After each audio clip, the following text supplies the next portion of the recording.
이 아가서는 하나님에 대한 말씀이 단 한 말씀도 없습니다. 주님에 대한 내용도 없습니다. 그런데도 불구하고 이 아가서는 하나님의 말씀으로 정경에 들어갔습니다. 오직 솔로몬 왕과 술람미 여자의 사랑의 노래뿐인데 이것이 왜 하나님의 말씀 정경에 포함될 수 있었느냐 하면 이 솔로몬 왕과 술람미 여자의 이 사랑이 신부된 교회 대신 이 교회인 성도들의 사랑과 왕 대신 신부된 우리 주님의 교회의 주인머리 대신 우리 주님의 그 사랑을 상징하고 의미하는 내용이기 때문에 그렇습니다. 그러니까 이 아가서 아름다운 이 노래는 사랑의 노래는 신부된 교회와 주님과의 사랑의 고백들을 표현하고 있다라는 것입니다. 할렐루야. 이 내용 아가서의 내용 다른 성경들도 주로 그렇지만 특별히 이 아가서의 내용은 이게 주님의 말인지 주님의 말씀인지 술람미 여자의 말인지를 이해하는 것이 참 중요합니다. 그렇지 않으면 이 말 저 말 막 말이 섞여 가지고 도대체가 뭘 말하는지를 잘 이해를 못 하거든요. 그러나 우리가 이 내용이 신부된 교회가 하는 말, 교회라고 할 수 있는 술람미 여자의 말이 있고 거기에 대해서 주님의 말씀이 있고 이렇게 서로 주거니 받거니 대화처럼 노래하는 이 사랑의 노래 고백들이거든요. 이거를 우리가 이해를 하고 이 말씀을 봐야만 은혜가 되고 이해가 되고 깨달음이 되어지는 것입니다. 할렐루야. 이걸 가만히 보면 8절부터 10절 중반에 이르기까지는 술람미 여자의 말입니다. 술람미 여자가 주님에 대한 말씀을 하는 것이고 10절 중반부터 나의 사랑 나의 어여쁜 자야 일어나서 함께 가자. 여기서부터 이 15절에 우리를 위하여 여우꽃 포도원을 흐는 작은 여우를 잡으라. 우리의 포도원에 꽃이 피었음이니라. 여기까지가 주님이 하시는 말씀입니다. 그리고 16절부터 17절은 다시 술람미 여자가 하는 그런 말입니다. 이것을 우리가 이해를 하면서 오늘 특별히 이 아가서를 통해서 우리가 한 절 한 절 우리가 말씀을 살펴보면서 강해적인 그런 말씀으로 오늘 이 내용을 한번 살펴보기를 원합니다. 우리 주님이 우리에게 요청하는 그 말씀과 신부된 교회가 하는 말들을 우리가 잘 새겨 들었고 이해가 되어서 우리가 주님의 말씀 앞에 믿음으로 화답하는 그런 은혜자들이 다 될 수 있기를 바랍니다. 할렐루야. 8절부터 보면 나의 사랑하는 자의 목소리로구나 그랬습니다. 나의 사랑하는 자의 목소리. 여러분은 주의 음성, 여러분의 목자의 음성을 알고 있는지 모르겠습니다. 요한복음서에서는 요한복음 10장 4절로 5절에 보면은 자기 양을 다 내어 놓은 후에 앞서가면 양들이 그의 음성을 아는 고로 따라오되 타인의 음성은 알지 못하는 고로 타인을 따르지 아니하고 도리어 도망하느니라 그랬습니다. 여러분들이 주의 음성을 들을 수 있기를 바랍니다. 주의 음성을 듣지 못하면 1년을 10년을 신앙생활을 해도 주의 음성을 한 번도 듣지 못하는 이들이 허다합니다. 교회는 나와서 예배는 드리는데 주의 음성이 없는 거예요. 또 주님의 말씀이 있는데도 그가 자기 주님이 아닌지라 주님으로 영접하고 주님을 믿고 따르는 제자들 같으면 주의 양 같으면 자기 목자의 음성을 알아듣습니다. 그런데 헌신되지 않으면 그 음성을 못 알아듣는 거예요. 자기 주님의 음성인지를.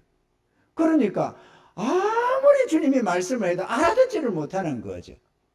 마치 유대 땅에 저런 하나님 앞에 열심을 가졌던 바리새인이나 서기관들이 주님의 말씀을 이해를 못하고 못 알아듣고 배척하듯이 여전히 하나님을 믿노라는 주의 백성들도 자기 주의 음성을 못 알아들어 가지고 따라오지를 않는 겁니다. 또 어떤 경우에는 설교를 하는데 그게 주의 음성이 없는 겁니다. 목사님이 하나님 말씀을 전한다고 전하고는 있는데 거기 주의 음성이 없는 거예요. 아예. 그분이 주님을 몰라가지고 주의 말씀을 전하는 게 아니라 뭐 성경 이야기를 하고 있고 자기 사상이나 생각을 얘기를 하고 있는 겁니다. 참 많습니다. 안타깝게도. 제가 설교를 이렇게 많이 듣잖아요. 목사님들 세계 속에서. 듣다 보면은 정말로 하나님 말씀이 없는 경우가 허다 많이 있습니다. 너무 안타깝습니다. 설교는 열심히 하는데 하나님 말씀이 없는 거예요. 한마디도 아멘 할 때 내용이 없어요. 이게 잘못된 거 아니에요? 말은 하나님 말씀이라고 하는데 하나님 말씀이 없는 겁니다. 어쩌면 좋아요? 하나님이 말씀이 없는 설교도 너무너무 탄식스러운 모습이고 하나님 말씀이 대언되어도 그 음성을 들을 줄 모르는 이런 양들도 이 양이라고 해야 되나요? 염소라고 해야 되나요? 이들도 문제가 있는 겁니다. 여러분들은 주의 음성을 들을 줄 아십니까? 그래서 주의 말씀이 대언될 때에 그 말씀이 주의 음성인 줄 알아듣고 아멘 아멘 하고 받아들이느냐 그거죠. 귀가 열려지기를 바랍니다. 아멘이죠? 귀가 열려야 됩니다. 영적 귀가 말이에요. 요한복음 10장 27절에 내 양은 내 음성을 들으며 나는 저희를 알며 저희는 나를 따르느니라 그랬습니다. 주의 음성을 알아들을 줄 알아야 됩니다. 주의 음성을 분별할 줄 알아야 됩니다. 이게 내가 오직 주님을 섬기고 주님을 위하여 살겠노라고 나의 주님으로 모시고 내 마음속에 그분을 모시고 그분을 높이고 그분을 따르며 그분을 섬기는 삶을 살고자 하는 이들, 그 주님을 영접하고 그분을 나의 왕으로 나의 구주로 모시고 섬기며 살아가는 자들, 그들은 주의 음성을 들을 줄을 압니다. 그리고 이렇게 듣고 순종을 해가다 보면 점점 그 음성에 주파수가 맞추기 시작합니다. 그래서 전날에는 주의 음성인 줄 모르고 흘려 듣던 그것들, 때로는 내 생각인 줄 알고 흘려버렸던 그 생각들, 그런 것들이 이제는 점점 더 분명하게 주의 음성인지 타인의 음성인지를 분별히 알아듣기 시작하는 겁니다. 그러면 더욱더 순종이 나오게 됩니다.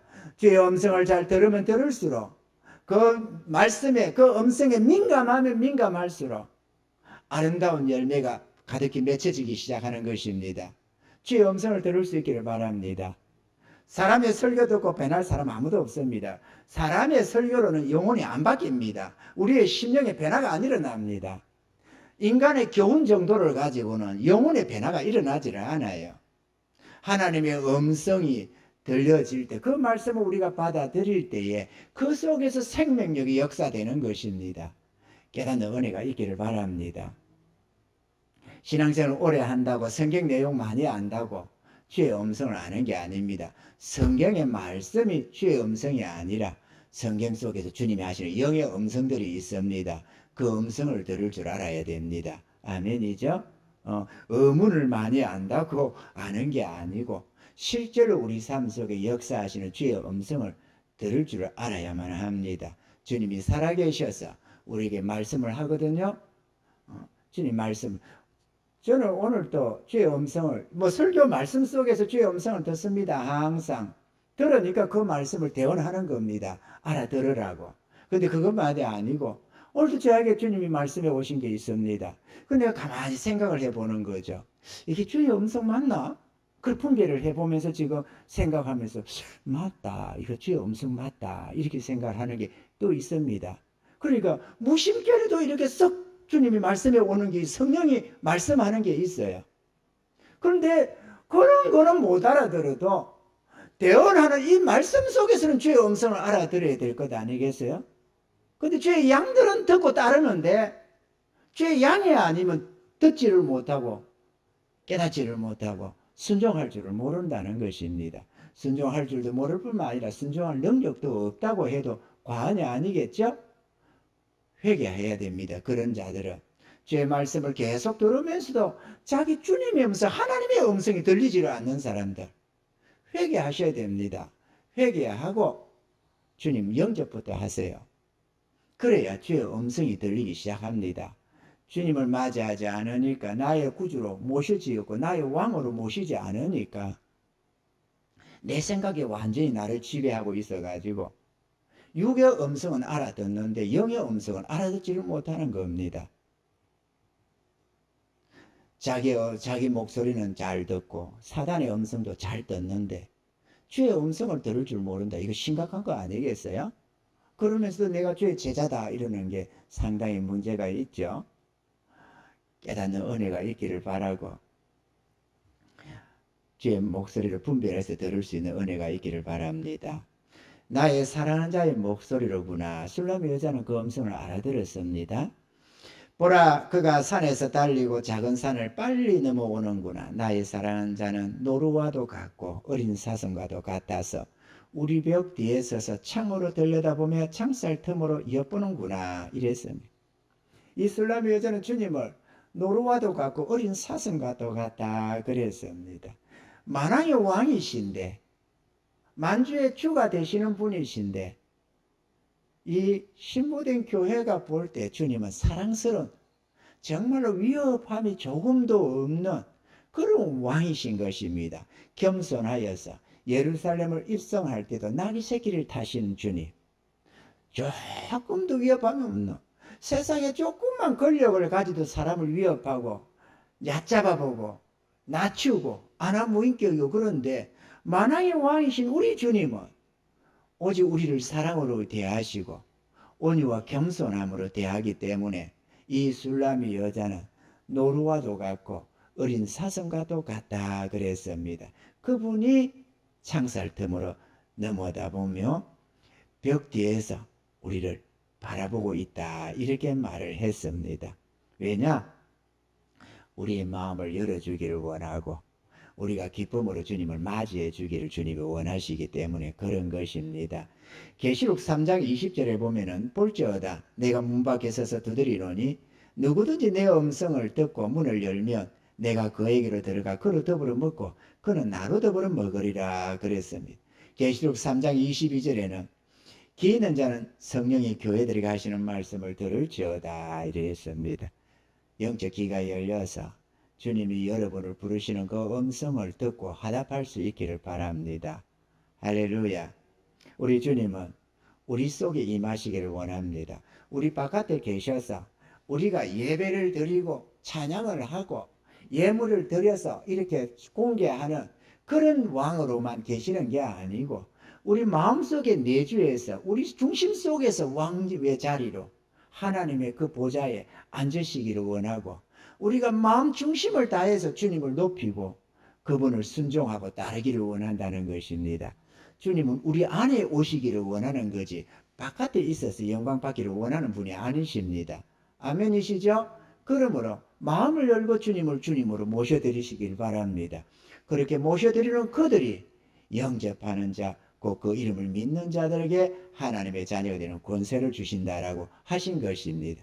오늘 이 자리는 저와 여러분들 한 사람도 예외 없이 주님을 모시고 영원한 나의 왕으로 나의 주님 하나님으로 맞이하셔서 기쁨으로 나를 들여서 그분을 섬겨가시는 복된 헌신적 삶이 되시기를 주님을 축원합니다.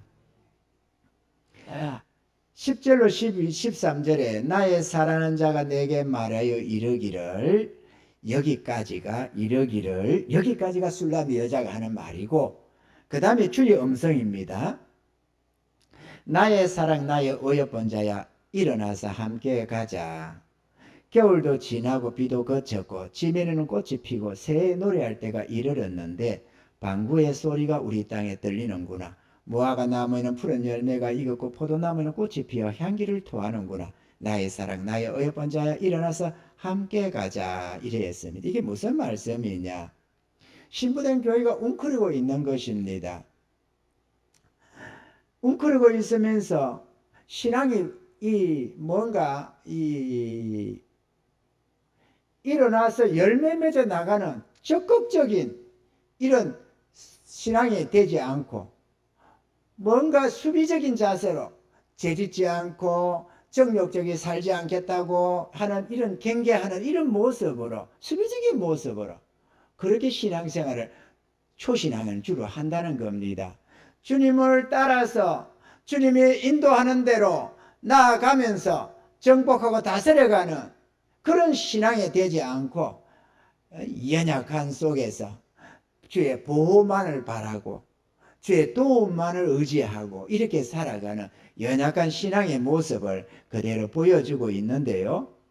이제는 겨울이 아니라는 거죠. 봄날이다. 봄날은 새싹이 돋고 꽃도 피고 열매 맺어가는 그런 계절인데 너희가 언제까지 웅크리고 있겠느냐라고 말을 하는 것입니다.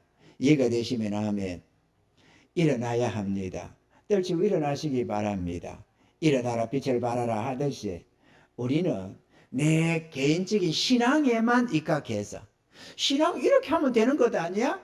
이 정도 하면 됐잖아? 예배도 주일 성수도 하고 뭐 11조도 하고 이 정도면 됐잖아? 이런 신앙이 아니라 주의 인도를 따라서 주의 목소리를 듣고 주님과 동행해 가면서 적극적으로 선한 열매를 맺어가는 하나님의 영광과 주의 나라를 위해 가는 그런 신앙이 되기를 원하신다는 것입니다. 깨닫는 은혜가 있기를 바랍니다.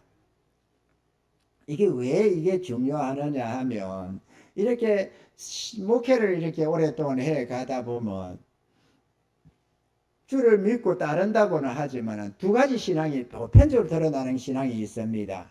한 부류는 적극적으로 동참해 가는 겁니다. 주를 위해서 마음부터 온전히 들여가면서 주여 나를 쓰시옵소서 주여 내가 여기 있나이다 이러면서 주의 뜻이면 무조건 순종해 가는 주를 위해서 살겠노라고 주님 앞에 충성을 다하겠노라고 다짐에 다짐을 하면서 나아가는 신앙인들이 있습니다. 이들이 주님이 지금 요구하는 그 신앙인 겁니다. 아멘이시죠? 깨닫는 은혜가 있기를 바랍니다. 그리고 또 어떤 이들 더 많은 경우에 이 보수적인 신앙 이게 보수적이라고 해야 되나요? 요 신앙이 머물러 있는 겁니다. 그래서 내 신앙 내 개인적인 신앙에 마음을 두는 겁니다. 이 정도면 됐지. 무슨 말인지 이해가 되죠?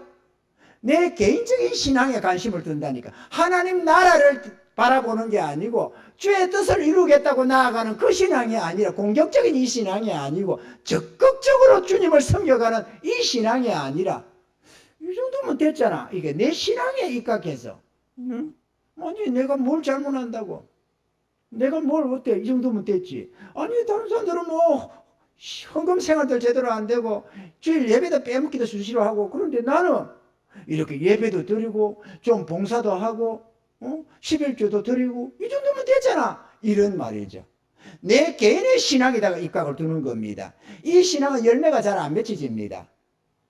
신앙적으로 종교적으로 적당한지는 된지는 몰라도 기본 가락구는 된지는 몰라도 적극적으로 주님과 동행하는 열매 맺는 신앙이 아니라는 겁니다. 그들을 두고 주님이 하시는 말씀입니다. 따라 일어나라고 나와 함께 가자고 이제는 열매 맺을 때지 그렇게 이 정도면 됐잖아 하는 내 개인적인 신앙에 머물지 말라고 지금 얘기를 하는 거예요. 깨닫는 은혜가 있기를 지금 축원합니다. 그래서 우리가 주님을 따라서 주의 부르심에 응답하여 일어나야 할 때이며 우리에게 맡기신 사명 감당과 선한 열매를 맺기 위해서 수고하며 섬겨야 할 때다. 주님이 지금은 봄철이다 이렇게 얘기하는 거죠. 할렐루야. 14절에 바위 틈 낭떠러지 은밀한 곳에 있는 나의 비둘기야 나로 내 얼굴을 보게 하라. 내 소리를 듣게 하라. 내 소리는 부드럽고 내 얼굴은 아름답구나. 주님은 우리를 사랑하십니다. 우리 목소리 듣기를 원하고 우리 얼굴 보기를 원하고. 근데 성도들은 연애를 한다면은 누군가 사랑하는 사람이 있다면은 날마다 보고 싶고 목소리 듣고 싶고 그래서 전화를 해도 1시간을 2시간을 그렇게 붙잡고 있습니다. 연애 다 해봤겠죠? 저도 연애 시절에서 왔습니다. 정말로 이런 노래가 있어요. 하루에도 12번씩 보고 싶은 그 사람, 왜 이런지 내 마음은 자꾸만 기다려지네. 사랑하는 마음 어쩌나 뭐 사랑을 배웠네 어쩌나, 이런 노래를 불러서 모르겠습니다만 사랑의 노래잖아요. 아니, 세상에 사랑하는 사람은 보고 싶어서 하루에도 12번 보고 싶다고 하면서 왜 주님께는 마음을 못 드려요? 왜 자기 신앙적인 사상, 생각으로 방어적인 자세를 취하느냐 이거죠. 주님은 우리를 죽도록 사랑하시는데, 자기 생명을 들여서 우리를 사랑하는데, 우리의 사랑은 왜 방어적이 되느냐, 주님을 향해서. 이 정도면 됐지 않느냐? 그게 정말 맞습니까? 이 정도 예물 드리면 됐지. 이 정도 예배 드리면 됐지. 아, 이렇게 기도하면 됐지. 이게 정말로 맞느냐 그거죠. 이게 정말로 우리를 사랑하시는 천지 만물을 창조하시고 우리의 폐부를 바랍지게 보고 계시고 우리의 사상을 하시는 주님 앞에 우리가 할 행동이냐 그거죠. 정말로 그게 살아계신 하나님 앞에 할 행동이냐 그거예요. 깨닫는 은혜가 있기를 바랍니다. 바뀌어져야 합니다. 지금 바뀌어야, 이 목소리를 들을 줄 알고 여기에서 화답해야만 여러분의 신앙이 바뀌어집니다. 그리고 열매 맺는 신앙으로, 적극적인 신앙으로 나아갈 수가 있게 되고 주와 복음을 위한 삶이 될 수가 있습니다. 그리고 잠시 후에 주님 부르시면 천국 가면 칭찬과 상급이 있을 것입니다. 그러나 이 목소리를 듣지 못하고 여러분이 끝내 무시하고 넘어간다면 마지막 그날에 천국에 설령 들어가도 열매가 전혀 별로 없을 것입니다. 헛되고 헛된 삶을 산다고 내 만족 구하고 세상적인 것 구하고 이런저런 것을 추구한답시고 주의 선하신 뜻 배척해버리고 주의 영광 나라를 위해서 열매 맺어가야 할 때에 열매 맺지 않고 그렇게 살던 그 죄된 삶, 허물지고 잘못된 그 삶에 대해서 그날에 책망받게 될 것입니다. 주의 음성을 들을 수 있기를 주님 축원합니다. 아멘이시죠? 바위틈 은밀한 낭떠러지 은밀한 곳에 있는 나의 비둘기. 이게 뭡니까? 많은 교회에 죄짓지 않겠다고 웅크리고 있습니다. 기독교 2000년사에 보면은 나무의 성자라는 사람이 있어요. 정확히 몇 년인지는 모르는데 수십 년 동안 나무에서 내려오지를 않았어요. 세상은 죄되다고 해가지고 죄된 삶에서 벗어나겠다고 나무에 기올라 가가지고 안 내려왔어요. 거욱에서 똥 싸고 밥 먹고, 그래도 그거를 또 귀하게 여기가지고 또 밥 올려주고 또 그렇게 하는 제자들이 있었어. 거욱에서 있는 그 인간도 참 희한한 사람이고, 그거를 또 수발되는 제자들도 또 희한한 자들이야. 왜 그런 이상한 계약한 짓을 하는지 모르겠어요. 기독교 2000년사에는 마찬가지로 계약한 신앙들이 많습니다. 오늘날도 더 많겠지만. 여러분, 우리의 죄는 그 사람들이 진리를 몰라서 그래요. 우리의 죄는 다 사함받았습니다.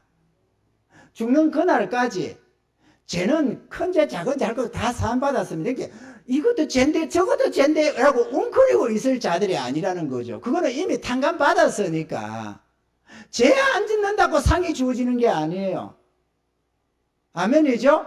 죄 몇 개 더 지었다고 지옥 가는 것도 아니에요. 예수님으로 말미암아 죄 탕감받았다니까. 이미 다 영단번에. 죄가 해결되는데 죄 문제를 뒹굴고 있으면 어떡하냐고. 우리는 주를 향하여 나아가야 할 자들이고 선한 열매를 맺어가야 할 자들이지 죄에 뒹굴 자들이 아니라는 겁니다. 여러분이 진짜 주님이 여러분의 대속을 위해서 죽으신 것을 믿는다면, 그래서 여러분이 제가 사함받은 줄을 믿는다면 죄에 뒹굴지 말고 을을 추구하며 나아가야 된다 그거죠. 베드로서의 말씀하는 세례의 의미도 그렇습니다. 육체에 더러운 것을 제하는 것이 아니라 하나님을 향하여 나아가는 것, 그게 세례의 의미입니다. 죄에 대하여는 죽고 하나님을 향하여 사는 것. 죄에 대하여는 이미 우리는 죽은 자로 여기고 주를 위해서 살아가면 그게 세례교인들의 자세라는 것입니다. 깨닫는 은혜가 있기를 바랍니다. 죄 한두 가지 더 안 지었다고 상 안 줍니다. 을을 행하셔야 됩니다. 옛날에 저는 이런 것을 이렇게 생각하면, 옛날에 중고등학교 그런 데서 퀴즈 문제 내주는 게 있었어요. 그리고 퀴즈를 문제 보면 기본 뭐 200점 이런 거 주는 거 있잖아요. 기본. 맞으면 올라가고 떨어지면 내려가고 그것도 있지만, 또 어떤 경우는 보면은 틀리는 것은 안 깎이는데 맞으면 올라가는 그런 점수들도 있었어요. 나는 그것과 똑같다고 생각합니다. 맞으면 올라가고 안 맞으면 실수하면 끝이 그만이고 기회만 상대방에 넘어가는 그런 거. 우리의 신앙이 그와 같다고 생각합니다. 우리는 죄의 문제는 해결되었습니다. 이제 을을 행하면 열매 맺는 것들은 칭찬과 상이지만, 내가 연약하고 실수해서 죄 짓는 거, 그거는 죄 하나 지었는데 을을 세 개를 이루었다. 그러면은 세 개에서 죄 하나 빼고 두 개 이렇게 치는 게 아니고, 죄는 탕감되고 만 세 개만 상으로 올라가는 겁니다. 이해가 되시면 하면, 그래 주의 백성들은 웅크리고 있을 자들이 아닙니다. 이 비둘기처럼 죄된 삶 두려워서 죄 안 짓겠다고 웅크리고 있는 나무에 성자꼴 되지 마시고 적극적으로 주님을 따라서 나아가시길 바랍니다. 할렐루야.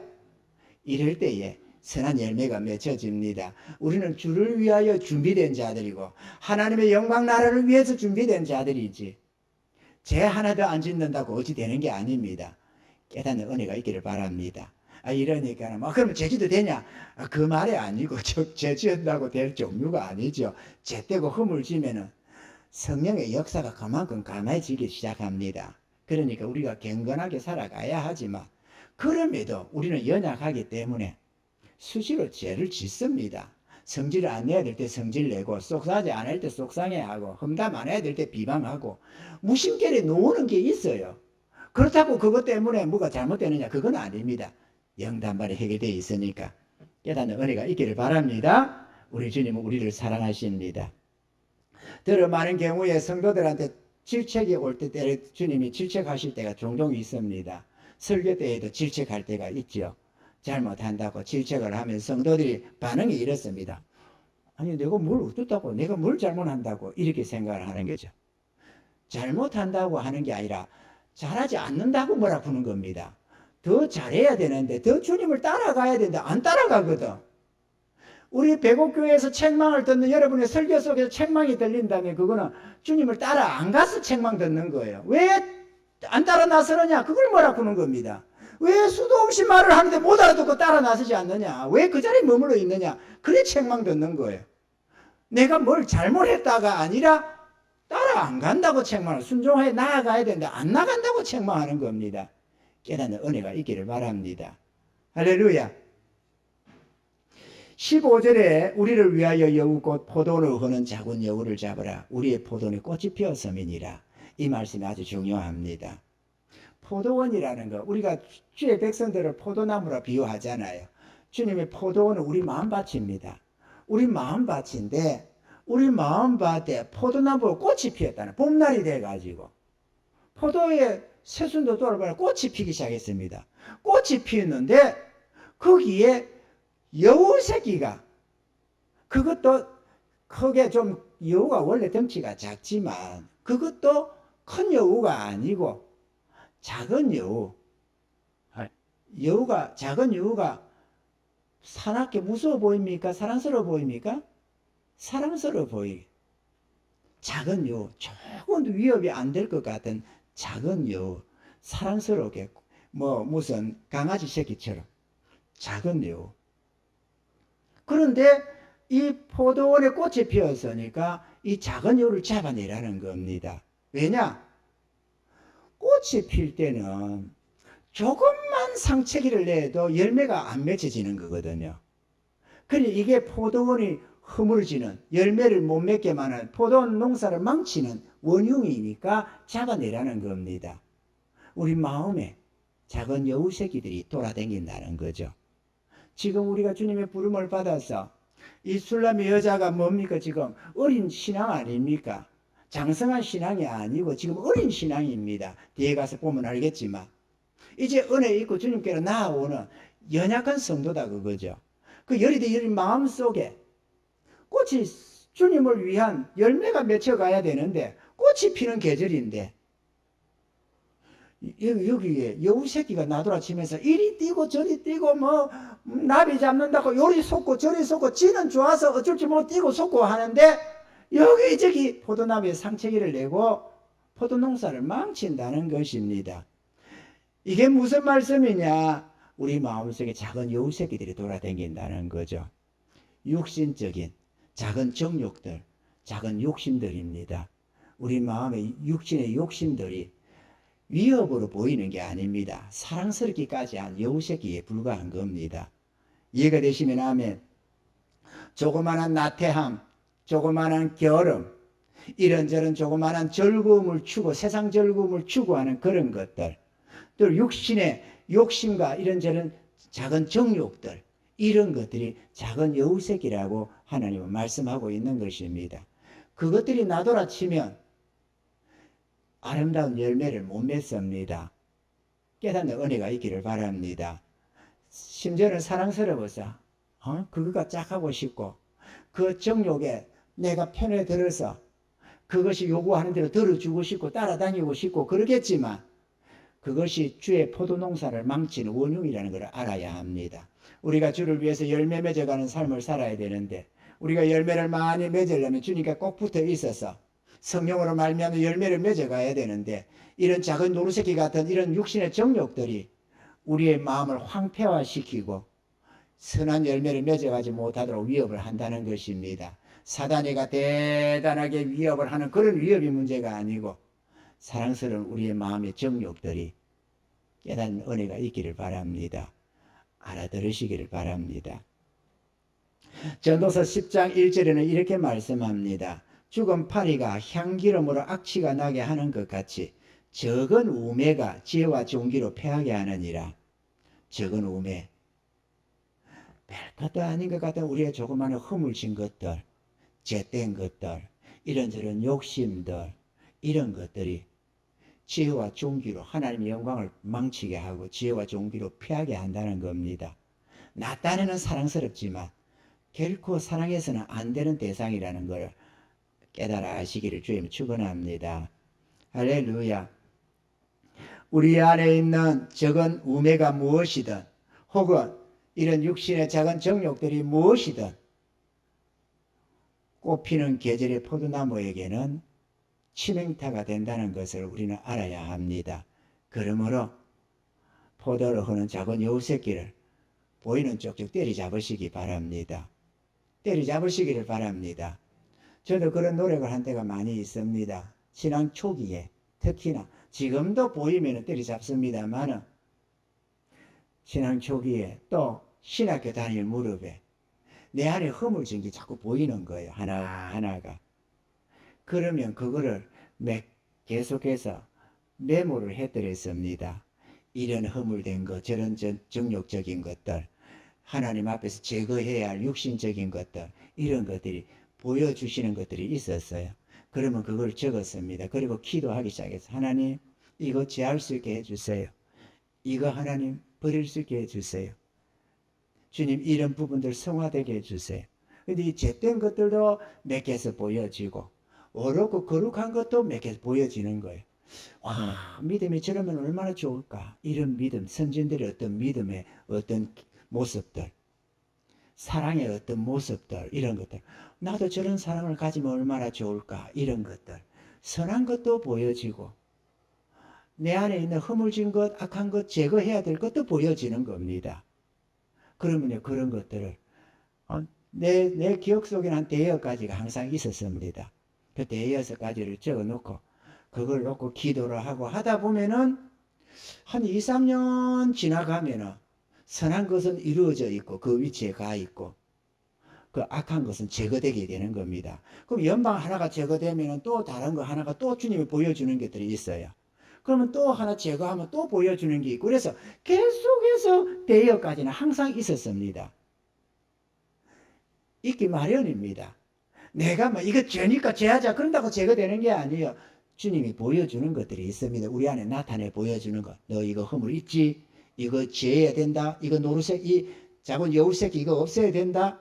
그렇게 보여주는 게 있습니다. 제거하십시오. 아이고 뭐 이 정도야 뭐 어쩔 수 없지. 그렇게 타협하면은 그게 포도농사 망치는 겁니다. 내가 타협하는 이상 다시는 주님이 안 쫓아내 줍니다. 아멘이죠? 기브온 족속처럼 자기를 포장하고 숨겨서 화친에 오는 척하고 우리 마음을 타협해 오는 죄된 것들이 있습니다.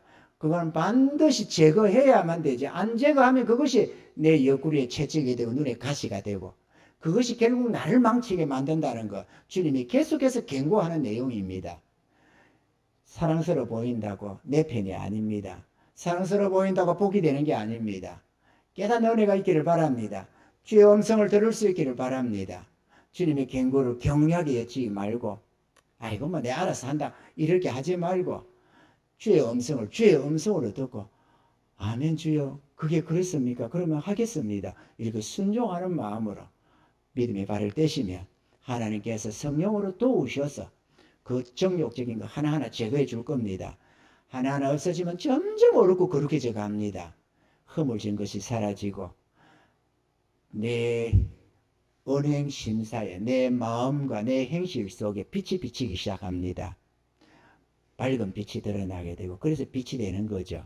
그래 안 하면은 빛이 빛답지가 못하고 소금이 소금답지가 못하는 정말로 유명무실한 존재가 됩니다.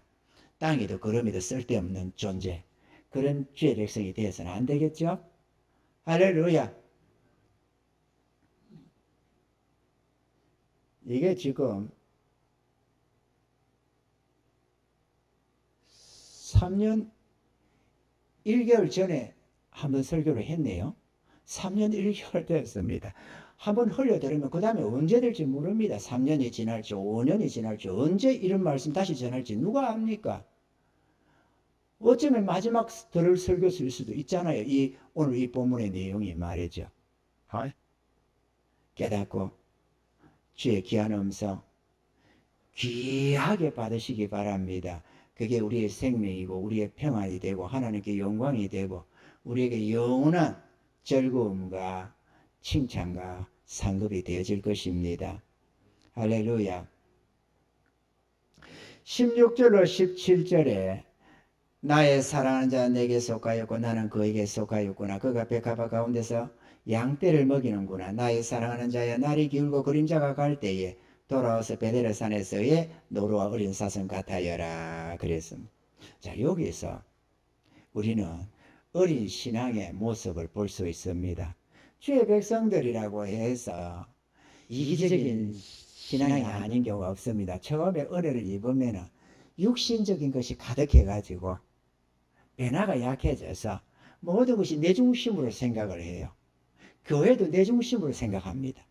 하나님 나라도 내 중심으로 생각하고 주님을 대하는 것도 내 중심으로 주님을 바라봅니다. 모든 것이 내 중심이에요. 그게 어디서 드러나느냐? 나의 사랑하는 자 내게 속하였고 나는 그에게 속하였구나 그러는 겁니다. 천지만물을 창조하시고 우리의 구속의 주님 되시는 왕 만왕의 왕 되신 주님이 내게 속했어야 되겠어요? 내가 그분에게 속해야지. 이해가 되시면 하면 그건 내 중심이에요. 내 중심으로. 그는 나에게 속하였고 물론 나도 하나님 것입니다. 이렇게 말해요. 그래서 어린 신앙일 때 그러면 하나님 아버지 나의 주님 나의 하나님 이렇게 계속해서 그래서 나의 하나님이시니까 주님 이거 들어주시고요 요거 해주시고요 내 중심으로만 생각을 하는 거예요. 여러분은 어떻습니까? 내 중심으로 생각하고 하나님을 내 중심으로 생각하고 주님을 섬깁니까? 아니면 주님 중심으로 생각하면서 주님을 섬깁니까? 이 술람 여자는 지금 어린 신앙이에요. 어린 신앙. 그래서 나의 사랑하는 자는 내게 속하였고 물론 나도 주님께 속한 것은 맞아요. 이러는 거죠. 그가 백합화 가운데서 양떼를 먹이는구나. 나의 사랑하는 자 날이 길고 그림자가 갈 때 돌아와서 베델의 산에서 어린 노루와 사슴 같아여라. 이렇게 말을 했습니다. 이 술람의 여자는 주님과의 사랑에 빠졌다고는 하지만 그가 말하는 나의 사랑하는 자는 내게 속하였고 라는 말 속에서 우리가 볼 수 있다시 아직도 자기 중심적 신앙이라는 것, 연약한 모습이라는 것을 볼 수가 있습니다.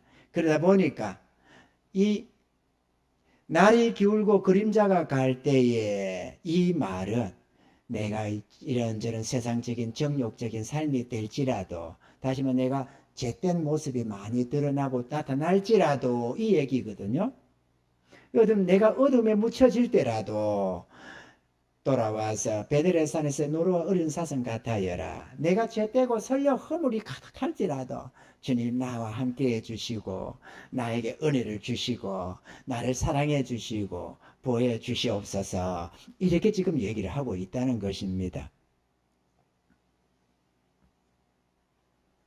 그런데 이 술람이 여자의 마음의 변화가 일어나고 점점 성화를 이루어가면서 성숙한 신앙으로 변모해 가는 것을 아가새는 그대로 보여주고 있습니다. 오늘 이 16절에 나의 사랑하는 자는 내게 속하였고 나는 그에게 속하였구나 그랬는데, 아가서 6장 3절에는 나는 나의 사랑하는 자에게 속하였고 나의 사랑하는 자가 내게 속하였다, 이렇게 고백을 합니다. 이제 신앙이 좀 바뀌어지는 거죠. 처음에 내 중심으로 생각해서 주님도 내게 속하고 물론 나도 주님께 속했지만 이렇게 나의 하나님 나의 주님 이렇게 생각을 했는데, 6장에 가서는 이게 많이 변화돼 가지고 나는 그에게 속하여 나는 죄의 것입니다. 그러지만 주님도 내 것입니다. 이런 신앙이 된 거죠. 그러더니만은 아가서 7장 10절에는 이 신앙이 완전히 성숙해져 가지고 이때는 나는 나의 사랑하는 자에게 속하였구나, 이렇게 나는 나의 사랑하는 자에게 속하였구나. 주님은 내게 속하였고가 없습니다. 오직 나는 오직 죄의 것입니다 라고 됐다는 거예요. 여러분은 이 셋 중에 어디쯤 될 것 같아요? 나의 사랑하는 자는 내게 속하였고 나는 그에게 속하였구나, 요게 첫 번째 1번 내 중심으로 생각하는 신앙입니까? 아니면은 나는 그에게 속하였지만 물론 주님도 내게 속하였다, 요게도 내 중심은 되지만은 조금 그런 성숙한 요 모습. 두 번째, 그래도 중심이 주님이 중심으로 일단 이미 은혜에 돌아섰잖아요. 그런데도 내 중심을 향하는 것도 물론 있습니다. 두 번째. 세 번째, 이거는 장성한 신앙입니다. 주님은 나는 상관없고 오직 나는 주의 것입니다. 저 다니엘의 친구 사드락 메삭 아벳노고처럼 그래 아니하실지라도 나를 구해주지 않을지라도 나는 절대로 타협하지 않고 느부갓네살이여 이에 대해서는 말할 필요가 없나이다 이러면서 당신의 신상에 절하지 않을 것입니다. 우리 주님이 하시고자 하면 능히 당신의 손에서 왕의 손에서 우리를 건져내시겠고, 그러나 그리 아니하실지라도 우리는 그리 하지 않을 것입니다. 이렇게 단호하게 고백하는, 주님은 내게 속하니 어쩌니가 아니라 오직 나는 그분의 것입니다. 이렇게 고백하는 이 세 가지 신앙이 있습니다. 여러분은 어디쯤에 머물고 있습니까? 여러분이 구원의 백성이라면 반드시 이 셋 중에 하나입니다. 내 중심에 취중해 있는 신앙. 주님 중심이라고나 돌아섰지만 그럼에도 아직도 내 중심이 많이 남아있는 모습. 나중에는 나는 사나 죽으나 오직 주의 것, 살든지 죽든지 오직 주님만을 높이기를 원하고 먹든지 마시든지 하나님의 영광을 위하고 나의 모든 것은 주의 것이고 오직 주님의 뜻만을 이루어가기를 원하는 예수님처럼 바울처럼 그렇게 살 수 없을까, 이렇게 살아가던 바울, 베드로, 사도 요한 이런 거룩한 종들 이 시대도 많습니다. 오직 주의 것으로만 살기를 소원하는, 자신의 모든 것으로 주님만을 위하려고 하는 거룩한 종들이 많이 있습니다. 여러분들 신앙이 성숙해지기를 바랍니다. 그러려면 주님을 따라 나서야 됩니다. 내 신앙이 머물러서 웅크리고만 있지 말고 이 정도면 됐잖아 이러면서 자기가 무슨 신앙의 기준을 정해놓고 자기가 무슨 자기 주인이나 되는 것처럼 이 정도면 됐잖아 이러면서 자기 신앙을 자기가 정하지 말고 부르시는 주님 따라 나서기 바랍니다. 그래서 주님이 인도하는 대로 순종해 가다 보면 어느샌가 신앙이 점점 성숙해지면서 나는 그에게 속하였고 이렇게 바뀌어질 것입니다. 그러다가 더욱더욱 충성을 다해 가다 보면 여러분들도 어느 순간에 나는 그에게 속하였구나 그런 신앙이 될 수 있을 것입니다. 그 자는 신앙의 장성한 분량에 이르는 자들입니다. 이런 은혜자가 되기를 바랍니다. 할렐루야. 성숙한 신앙 한순간에 되는 게 아닙니다. 깨닫는다고 한순간에 나무가 뭐 그런 많이 쓴다고 한순간에 자라는 게 아니고 과일나무가 한순간에 열매를 많이 맺는 건 아닙니다. 그러나 주님 따라서 한 걸음 한 걸음 가다 보면 내 안에 정욕적인 것들은 제거되고 어렵고 선한 것들은 점점 충만하게 역사되면서 진리를 더 알아가고 주님을 더 알아가고 주님과 동행하는 그런 더 복된 삶이 되어서 내 안에 정욕적인 것이 사라지니까 오직 주님만을 따라 나갈 수가 있고 내 안에 주님을 향한 거역함이 없고 거스름이 없고 주의 뜻을 기뻐하며 즐거워하며 그 길을 따라갈 수 있는 그런 신앙이 될 수가 있습니다. 자기 신앙을 자기가 결정하지 말고 부르신 주님께 헌신해서 주님이 가자는 그 목소리에 귀를 기울이시고 따라 나서시는 은혜가 있기를 바랍니다. 주의 말씀이 주어질 때 한 말씀 한 말씀 마음에 새기고 철필로 새기듯이 마음에 새기시기 바랍니다. 아멘으로 순종해 나가다 보면 어느샌가 바뀌기 시작할 것입니다. 할렐루야. 이런 은혜자들이 되셔서 우리를 지으시고 우리를 부르시고 우리에게 은혜를 베푸시고 우리와 동행하기를 기뻐하시는 주님만을 높이시고 우리를 통해서 나를 통해서 주님이 이루시고자 하는 하나님의 뜻을 온전히 이루어드리는 그런 복된 삶이 되어지기를 주님을 축원합니다. 하나님께서 여러분을 통해서 영광 받으시기를 주님을 축원드립니다.